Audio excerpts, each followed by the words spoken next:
Hello everyone, आपका स्वागत है हमारे चैनल आईएएस टेक्स्ट बुक में। तो आज का जो डिस्कशन का टॉपिक है वो है लैंड डिग्रेडेशन, कि कैसे लैंड जो है बेसिकली सॉइल की क्वालिटी ख़राब होती जा रही है और उसकी जो फर्टिलिटी है कुछ भी ग्रो करने की वो कैसे डिग्रेडेट हो रही है डे बाय डे। तो इस वीडियो में हम इस टॉपिक को और अच्छे से कवर करने की कोशिश करेंगे। सबसे पहले देखेंगे कि लैंड डिग्रेडेशन होता क्या है, उसके बाद कवर करेंगे कि इंडिया के कौन से सबसे ज़्यादा लैंड डिग्रेडेशन से अफेक्टेड स्टेट्स हैं, प्रिवेंटिव मेजर्स क्या हैं और कैसे लैंड डिग्रेडेशन जो है वो पुअर पीपल को इफ़ेक्ट करता है। इसके बाद देखेंगे कि गवर्नमेंट इनिशिएटिव्स क्या हैं, फिर गवर्नमेंट स्कीम्स क्या हैं। और अगर आपको इस टॉपिक से रिलेटेड कोई भी क्वेरी हो तो वो आप हमारे इंस्टाग्राम, टेलीग्राम और वेबसाइट पे जाके बिल्कुल पूछ सकते हैं। और अगर आपको इस लेक्चर की पीडीएफ चाहिए तो वो आपको सिर्फ टेलीग्राम चैनल से ही मिलेगी, जहां पर आप इसको इजीली डाउनलोड कर सकते हैं। अब सबसे पहले ये देख लेते हैं कि लैंड डिग्रेडेशन है क्या। लैंड डिग्रेडेशन एक ऐसा प्रोसेस है जिसमें सॉइल अपना नेचर नेगेटिव वे में चेंज कर लेती है और अपनी फर्टिलिटी खो देती है।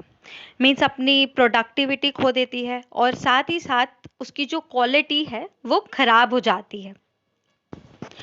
अब इन चीज़ों के कई फैक्टर्स हो सकते हैं, जैसे कि फिजिकल फैक्टर हो सकता है, केमिकल फैक्टर हो सकता है, बायोलॉजिकल फैक्टर हो सकता है।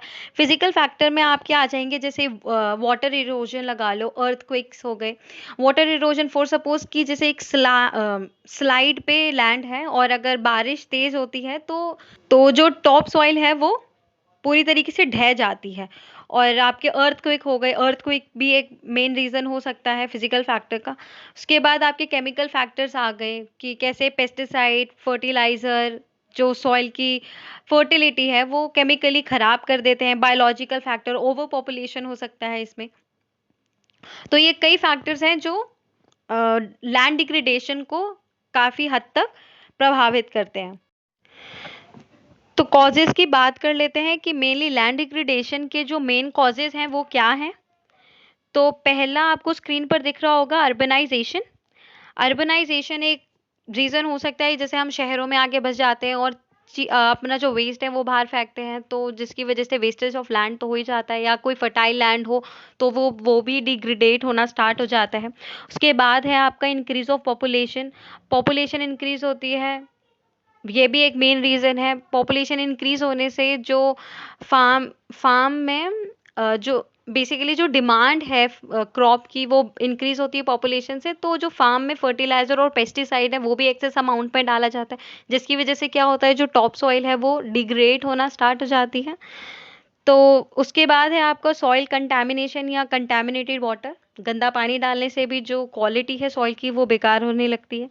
फिर माइनिंग एक प्रोसेस है जो लैंड डिग्रेड कर देता है। उसके बाद है आपका नो प्रॉपर क्रॉप रोटेशन। क्योंकि क्रॉप रोटेशन करते हैं तो क्या होता है कि जो फर्टिलिटी है लैंड की वो बनी रहती है, और एक सेम अमाउंट का अगर काफ़ी लंबे टाइम तक सेम ही क्रॉप लगा रहे तो उससे जो लैंड है वो डिग्रेड होना स्टार्ट हो जाती है, उसकी फर्टिलिटी भी लॉस होने लगती है। इसलिए क्रॉप रोटेशन एक अच्छा प्रोसेस है लैंड डिग्रेडेशन को अवॉइड करने के लिए।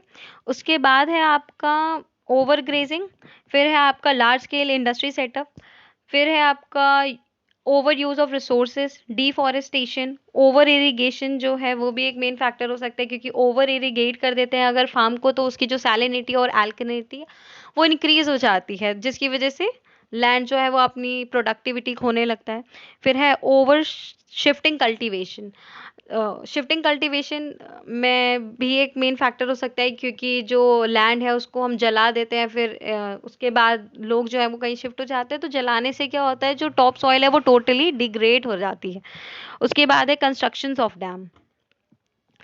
तो ये तो हो गए आपके कॉजेस।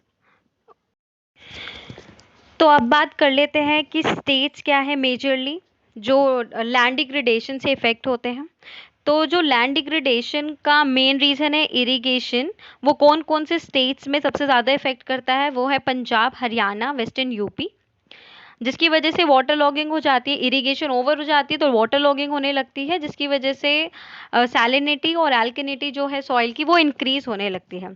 फिर माइनिंग कौन से स्टेट्स में लैंड डिग्रेडेशन का एक मेन रीजन है, वो है झारखंड, छत्तीसगढ़, एमपी और आपका उड़ीसा।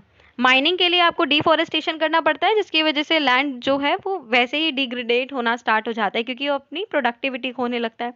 उसके बाद है आपका ओवर ग्रेजिंग। ओवर ग्रेजिंग भी एक मेन रीजन है, जो कि गुजरात, एमपी और महाराष्ट्र में किया जाता है। तो ये हो गए आपके मेन फैक्टर्स जो लैंड डिग्रेडेशन के लिए रिस्पॉन्सिबल है। अब बात कर लेते हैं आपकी प्रिवेंटिव मेजर्स क्या है। इन चीज़ों को अवॉइड करने के जो प्रिवेंटिव मेजर्स हैं वो यही हैं, सेम, कि आप क्रॉप रोटेशन को अपनाएं और फर्टिलाइजर पेस्टिसाइड्स की जगह आप ऑर्गेनिक मेन्योर यूज़ करें। डिफॉरेस्टेशन की जगह एफॉरेस्टेशन हो, आप प्लांट ज़्यादा से ज़्यादा लगाएं, ये तो आपको वैसे भी लगाने ही चाहिए खैर।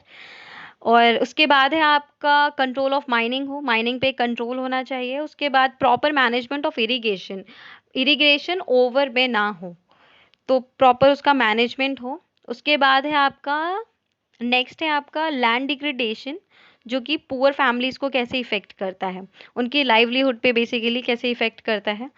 तो जो लैंड डिग्रेडेशन है वो मेजरली रूरल रीजन में ही इफेक्ट होगा, क्योंकि फार्मर्स वगैरह वहीं होते हैं और फार्मर्स की तो वैसे ही इंडिया में जो कंडीशन है वो काफ़ी ठीक नहीं रहती। तो जो पहला पॉइंट है वो है animal husbandry. Lack of land degraded हो जाता है, जिसकी वजह से जो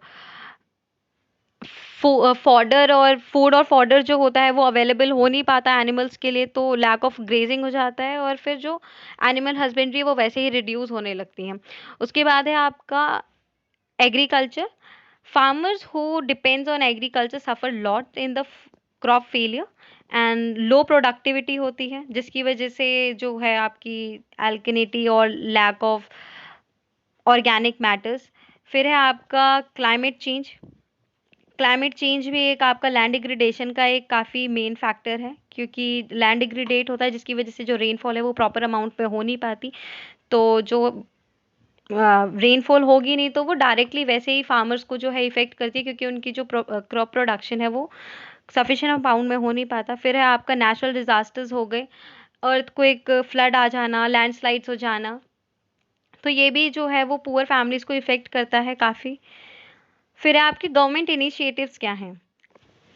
तो जो गवर्नमेंट इनिशिएटिव्स हैं, इंडिया ऑलरेडी काफ़ी सीवियर कंडीशन में है लैंड डिग्रेडेशन की, क्योंकि 2020 का जो डेटा है उसके अंदर 96.4 हेक्टर जो है लैंड वो ऑलरेडी डिग्रेडेट हो चुका है, जिसके लिए गवर्नमेंट ने एक इनिशिएटिव लिया है जिसका नाम है बॉर्न चैलेंज, जिसमें कहा गया है कि नियरली 50 लाख या 5 मिलियन हेक्टर ऑफ जो लैंड है वो नेक्स्ट 10 ईयर में फर्टाइल कर दिया जाएगा। बॉर्न चैलेंज एक ग्लोबल एफर्ट है, जिसके अंदर ये कहा गया है कि 150 मिलियन हेक्टर ऑफ जो लैंड है वर्ल्ड का जो ऑलरेडी डिग्रेडेट हो चुका है उसको 2020 तक फर्टाइल कर दिया जाएगा, और 315 मिलियन जो लैंड है एरिया वो 2030 तक फर्टाइल कर दिया जाएगा। उसके बाद अगर गवर्नमेंट स्कीम्स की बात कर लें तो गवर्नमेंट स्कीम जो लैंड डिग्रेडेशन से रिलेटेड है, पहली है आपकी प्रधानमंत्री फसल बीमा योजना, then the second one is your health card scheme, and the third one is your pradhan mantri krishi sinchai yojana, and this third one pradhan mantri krishi sinchai yojana is also have a motive that har khet ko pani, which is taken initiate which is launched in 2019, and प्रधानमंत्री फसल बीमा योजना आपकी 2016 में launch की गई थी। सो अगर इसको इन सारी चीज़ों को अवॉइड करने की बात करें तो आप सबसे ज़्यादा means like first initiative afforestation ही है कि आप सबसे ज़्यादा पेड़ लगाएं। उसके बाद आप use of alternate fuel use करें।